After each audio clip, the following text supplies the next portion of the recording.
Buenas tardes, Arratsaldeon. De nuevo con ustedes para hablar de las dantzak, de las danzas de Navarra. Hoy, como estamos en el mes de febrero, el mes del carnaval, por excelencia, vamos a dedicar nuestro espacio a las danzas de carnaval. El carnaval es un periodo mágico, un periodo que para nuestros antepasados era de trascendental importancia, puesto que en él, en este periodo, realizaban unos rituales muy significativos en relación con sus preocupaciones de tipo agrícola y ganadero. La muerte del invierno, necesaria para que llegue la primavera, con los rituales de regeneración y de fertilidad, los rituales de despertar a la naturaleza, rituales del ruido, rituales del chivo expiatorio que lleva los pecados de la comunidad y hay que expulsarlo de la comunidad. Todos estos rituales ricos se juntan en nuestros carnavales. Los carnavales navarros y en general todos los carnavales de la cultura vasca son especialmente ricos y de los más ricos en este sentido de las culturas europeas. Además, un elemento propio del carnaval, aunque no exclusivo, es la danza. Hay carnavales en los que tienen sus propias danzas y sus propias melodías. No es la generalidad. La danza en el carnaval tiene un papel especial, en el sentido en que algunos carnavales poseen unas danzas propias, o bien otros carnavales, como fiestas que son, aprovechan la ocasión festiva para bailar las danzas que son normales de cualquier época del año. Esto nos lleva a un difícil análisis en cuanto a definir qué danzas son propias de carnaval o qué danzas son normales que se bailan en carnaval de una manera especial. Lo que sí es cierto es que la fiesta, y en este caso el carnaval, le da a la danza una organización y un papel específico. Vamos a ver, en estos 30 minutos, vamos a hacer un rápido recorrido por la geografía navarra, buscando en aquellos carnavales más representativos los aspectos danzados, la danza en el carnaval. Seguiremos un hilo conductor, cuáles los diferentes elementos del carnaval que en estas fiestas tradicionales, en este rico patrimonio histórico que tenemos, nos pueda conducir. Hay uno de los elementos típicos del carnaval, es el que hemos citado del chivo expiatorio. El chivo expiatorio es el personaje o el ente en el que la comunidad rural descarga sus pecados y sus fechorías de manera que se exculpa de ellas. Este es un caso muy claro en Navarra, en el Carnaval de Lanz, el conocido Carnaval de Lanz. No es el único, así como el Carnaval de Lanz veremos que hay otras funciones de chivos expiatorios. En el Carnaval de Lanz, donde Mielochín es un gigante, que la leyenda reciente o no tan reciente habla de un bandido, es paseado por las calles del pueblo y es al final matado para que alrededor de su cadáver ardiente o de su cuerpo ardiente, es un muñeco, bailen el zorcico. La danza de Lanz, el zorcico de Lanz, no es propiamente una danza de carnaval, aunque precisamente en carnaval es donde adquiere carta de naturaleza y donde hoy día está restringido su uso. La danza de carnaval, el zorcico de Lanz, es probablemente, no podemos decirlo con seguridad, una parte de otras danzas sociales tipo zortzico, tipo socadanza, muy similar, porque así se baila, a las de Baztán, por ejemplo. Vamos a ver el Carnaval de Lanz muy brevemente, algunas imágenes para centrarnos en ese zorcico de Lanz, en esa danza que se baila alrededor de la hoguera que se ha hecho con Mielochín, el gigante malvado.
Déjale. No, Flash. Espera, pues.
Son sin duda imágenes conocidas por la proximidad y por la fama, las del Carnaval de Lanz.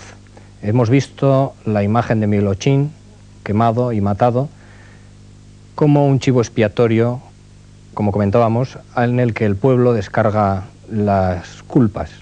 Estos no son los únicos casos. Hay unas danzas muy típicas de Navarra y también de la vecina Guipúzcoa, en la que un personaje con un odre de vino en la espalda recibe también el castigo de los mozos con sus palos y tiene una significación muy parecida. Este tipo de danzas, que se denominan zagidantzak, zagia en euskera significa odre o pellejo, zagidantzak en Navarra existen dos en concreto que son, como tienen que serlo, son similares. Unas de Vera de Bidasoa, que vamos a ver, y a continuación veremos una propiamente de Goizueta, que es propiamente de carnaval.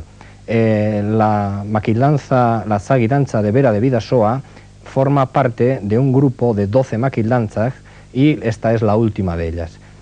No es propiamente de carnaval. Sin embargo, la que sí se baila en carnaval es la que veremos a continuación de Goizueta. En Goizueta los mozos salen en cuestación, en postulación por las casas, con 10 mozos con sus palos y con un zagui, que es por extensión el personaje bufonesco que porta el pellejo, que recibirá los golpes en un momento dado de la danza. Esta cuestación se realiza por todas o por la mayoría de las casas del pueblo, llegándose a interpretar esta danza, que a continuación van a ustedes a ver, hasta 30 veces en la misma mañana o tarde del martes de carnaval.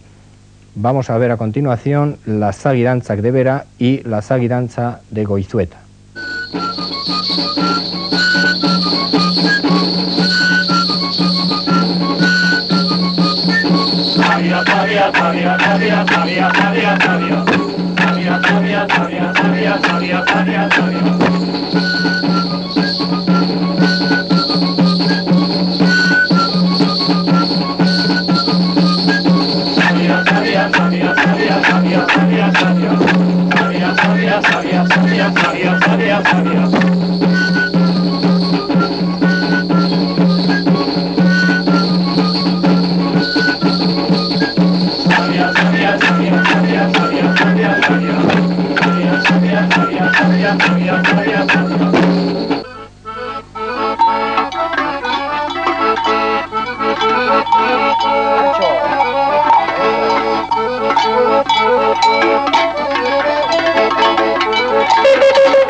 Habrán observado ustedes cómo en la Zaguirantza de Goizueta un muchacho que acompaña al cortejo portaba una cesta y una barra metálica que se denomina guerrén.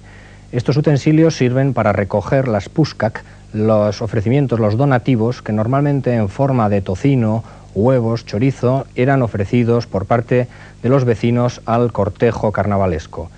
Esto es otro de los elementos fundamentales del carnaval, las postulaciones o cuestaciones que se realizan con este motivo. Con este motivo surgen cortejos y en estos cortejos hay cantidad de personajes, unos tradicionales, unos modernos o, digamos, adaptados a las circunstancias más coyunturales. Entre los personajes tradicionales están siempre una serie de animales que tienen mucho que ver con las ansias del hombre primitivo de adquirir la fortaleza o las propiedades de determinados animales como el caballo, zaldikoak, o como el oso.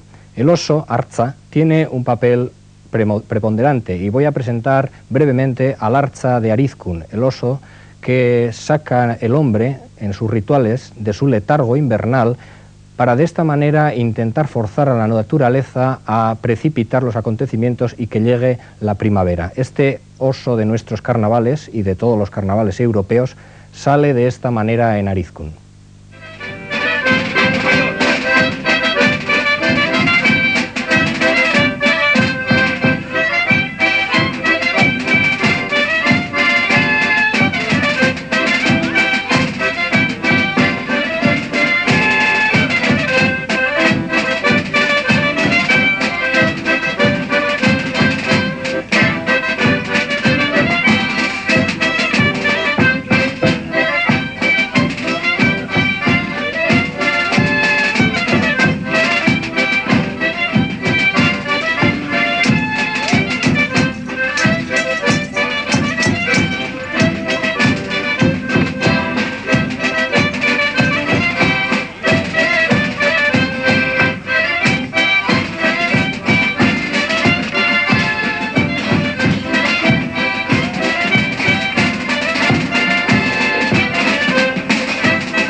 No hay una danza específicamente de carnaval en este carnaval de Arizkun, aunque sí el cortejo y todos los elementos que lo constituyen son sumamente interesantes para el estudio de la antropología. Sí hemos visto la música, hemos escuchado la música y hemos visto a los músicos que nos han permitido ver cómo la música tradicional está presente con melodías propias en todos los carnavales.